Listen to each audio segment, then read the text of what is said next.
जय हिंद, वंदे मातरम। आज हम कक्षा 10 साइंस का 9वां चैप्टर प्रकाश, परावर्तन तथा अपवर्तन का टॉपिक अवतल दर्पण तथा उत्तल दर्पण का उपयोग के बारे में अध्ययन करेंगे। सबसे पहले हम अवतल दर्पण का उपयोग जानेंगे।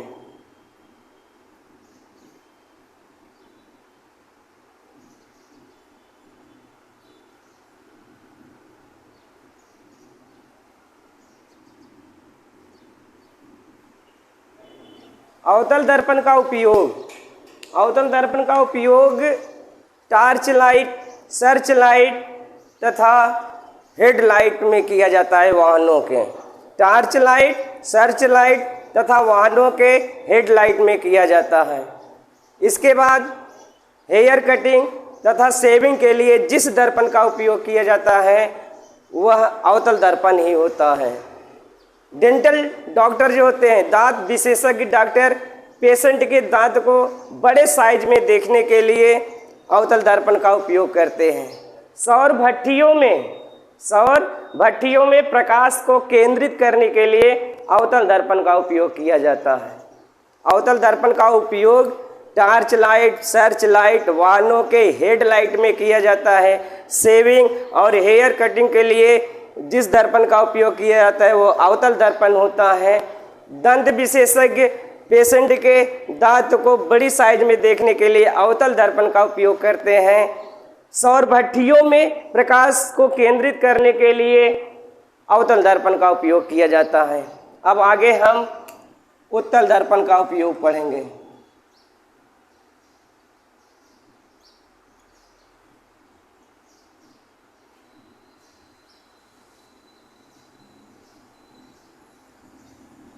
उत्तल दर्पण का उपयोग पढ़ने से पहले हम थोड़ा जानते हैं, एक बहुत बड़ा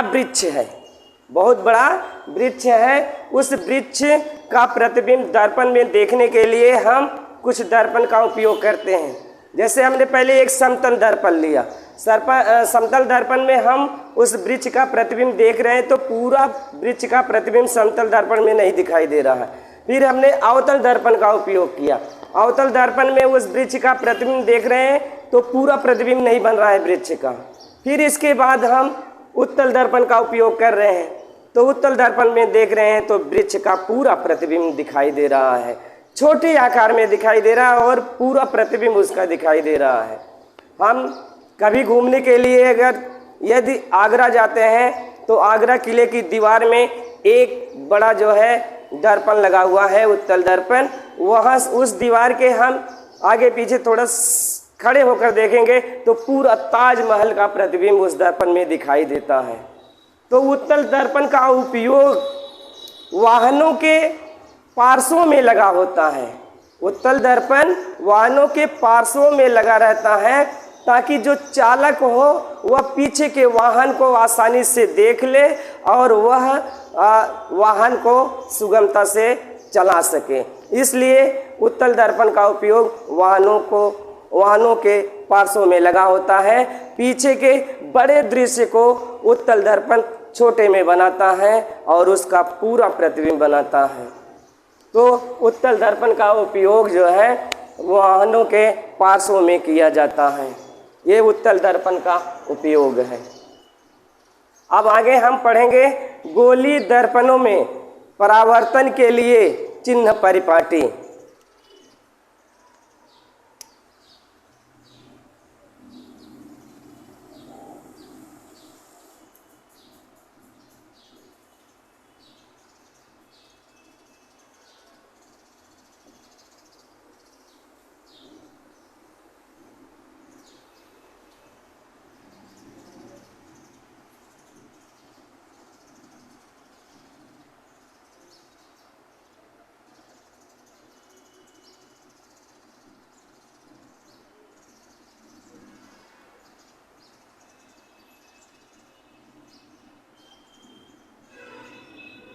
गोली दर्पणों द्वारा परावर्तन के लिए चिन्ह परिपाटी। गोली दर्पणों में हम परावर्तन को समझने के लिए हम इस बात पर विचार करते हैं, हम चिन्ह नियमों का पालन करते हैं।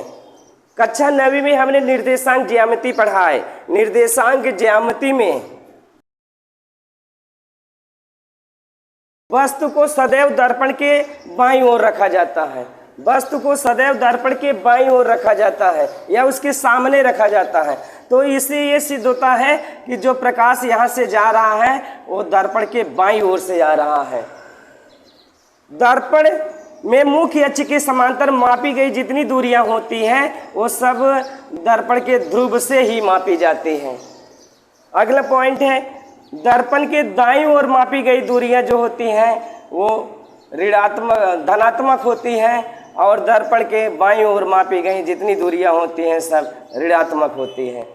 और जो वस्तु की ऊंचाई होती है वह धनात्मक ली जाती है और जो प्रतिबिंब की ऊंचाई होती है वो सदैव ऋणात्मक ली जाती है।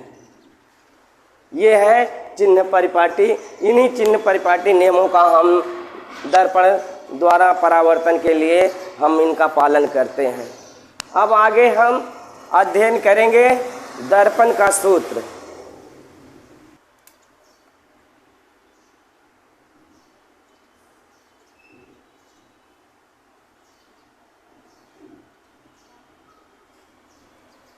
दर्पण का सूत्र, सवाल को हल करने के लिए हम दर्पण का सूत्र जो होता है उसका यूज करते हैं।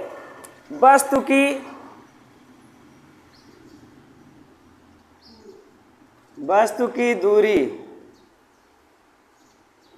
u, प्रतिबिंब की दूरी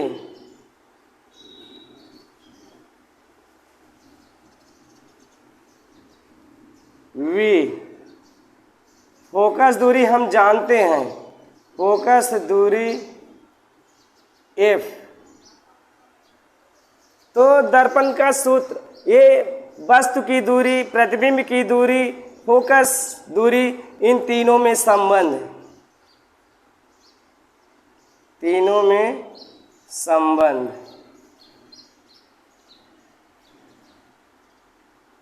1/v प्लस 1/u बराबर 1/f, ये होता है दर्पण का सूत्र।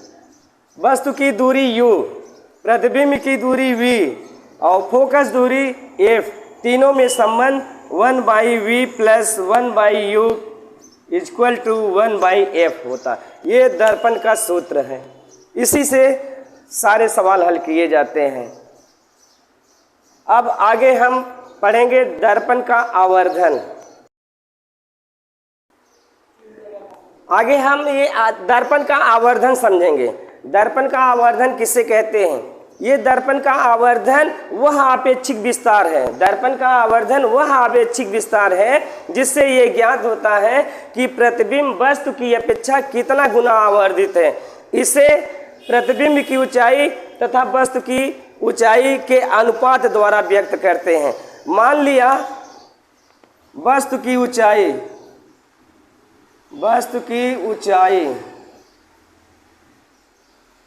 h है, प्रतिबिंब की ऊंचाई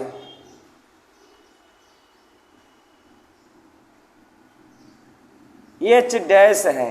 तो आवर्धन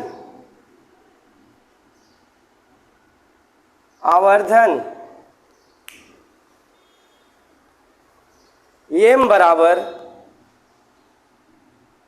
होगा प्रतिबिंब की ऊंचाई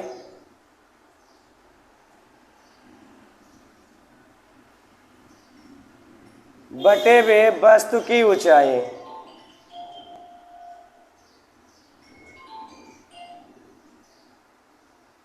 तो m बराबर हो जाएगा h डैश अपान h। यदि ऊंचाई, सवाल में ऊंचाई नहीं दिया है, न तो वस्तु की ऊंचाई दिया है न प्रतिबिंब की ऊंचाई दिया है, उसमें दूरी दिया है, तो हम कैसे ज्ञात करेंगे? वस्तु की दूरी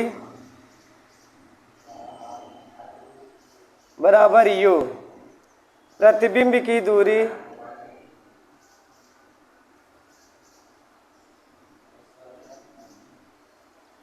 v। तो आवर्धन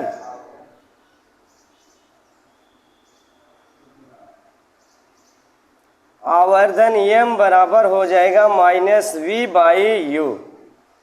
अब हम यहाँ देख रहे हैं m बराबर यहाँ h'/h है, यहाँ भी m बराबर -v/u है।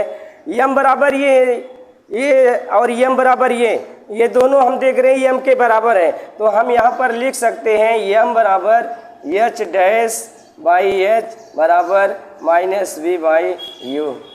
इस सूत्र से भी हम दर्पण का आवर्धन ज्ञात कर सकते हैं।